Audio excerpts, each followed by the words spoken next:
Laurence Fay, donc société DPI Promotion, qui est la marque commerciale de Quartier Français Aménagement. Nous sommes avant tout aménageurs urbains sur l'île de la Réunion. Aujourd'hui, nous avons 2 promoteurs qui sont labellisés Réunion Patrimoine, les bâtisseurs de Bourbon et DPI Promotion. Toutes les opérations que nous avons labellisées sont éligibles à la fois Girardin et Cellier Outre-mer.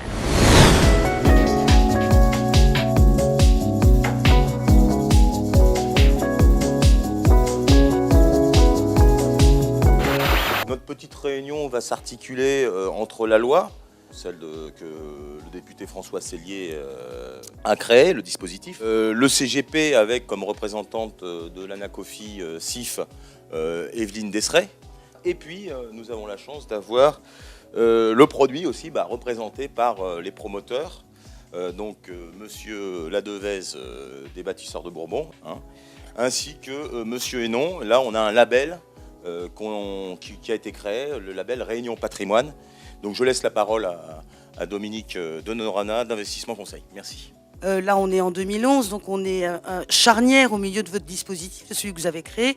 Alors, quel bilan vous pouvez faire et quelle perspective vous voyez poindre en ce moment avec tout ce qui bouge, les plafonds, le projet de réforme de la fiscalité patrimoniale, etc. Je crois qu'il y a beaucoup de chantiers en cours.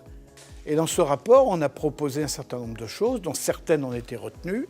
C'était de passer de l'amortissement à la réduction d'impôts, d'avoir un zonage qui soit le plus précis possible, mais on n'était pas très chaud pour le zonage, puisque nous, on pensait à un dispositif plus large, qui était celui de la contractualisation des acteurs du logement territoriaux avec l'État. Je pense que c'est quand même un dispositif qui a complètement bouleversé le paysage du marché de l'investissement immobilier locatif.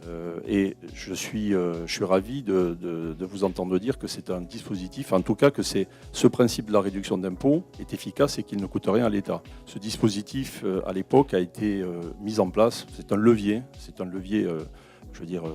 économique. C'est comme ça qu'on l'a considéré. On a parlé beaucoup de défiscalisation. Ensuite, le dispositif s'est articulé sur le principe de la réduction. Avec beaucoup de détermination, nous avons obtenu un cellier d'hommes qui, aujourd'hui, je pense, satisfait tous les professionnels de notre département et, je l'espère, de l'outre-mer. La Réunion a un parc immobilier qui est strictement semblable à celui de la métropole. 19% de logements sociaux, 27% de logements locatifs libres, et le reste en accession. C'est strictement identique, et ça, c'est sur le long terme.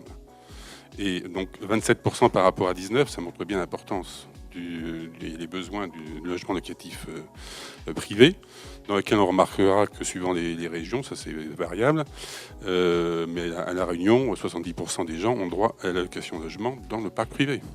Donc on sert aussi d'opérateur social entre guillemets pour les locataires. Donc ça, ce sont des ordres de grandeur qu'il faut absolument avoir en tête quand on parle du logement locatif. On entend que la Cellier peut déraper. Je trouve que c'est une des plus belles lois qui a été mise sur le marché. S'il y a des dérapages, c'est bien parce qu'il y a une certaine presse qui s'y intéresse, mais cette loi, en tout cas, a favorisé un marché économique à plusieurs niveaux. Que ce soit les professionnels du bâtiment, que ce soit les agents immobiliers, que ce soit les CGP ou que ce soit aussi les épargnants qui ont vraiment trouvé leur compte à travers cette loi.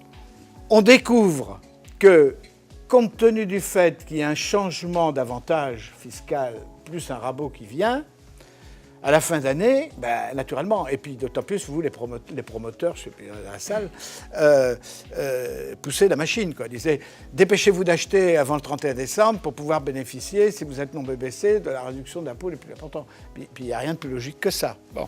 Alors ça poussait. D'ailleurs, j'avais dit, y compris à François Fillon, j'avais dit, tous ces trucs-là comme ça n'a qu'un effet, c'est que vous dites que ça augmente les prix de l'immobilier, mais quand il y a une pression à l'achat comme ça n'est sûrement pas bon pour la stabilité du prix, quoi. Et c'est à partir de là que j'étais amené à déposer un amendement pour modifier le régime européen de la façon dont il aboutit, avec 25% de réduction sur 300 000 investissements. Puis après, il y a eu l'extension outre-mer qui a été faite dans le cadre de la loi Gégaud.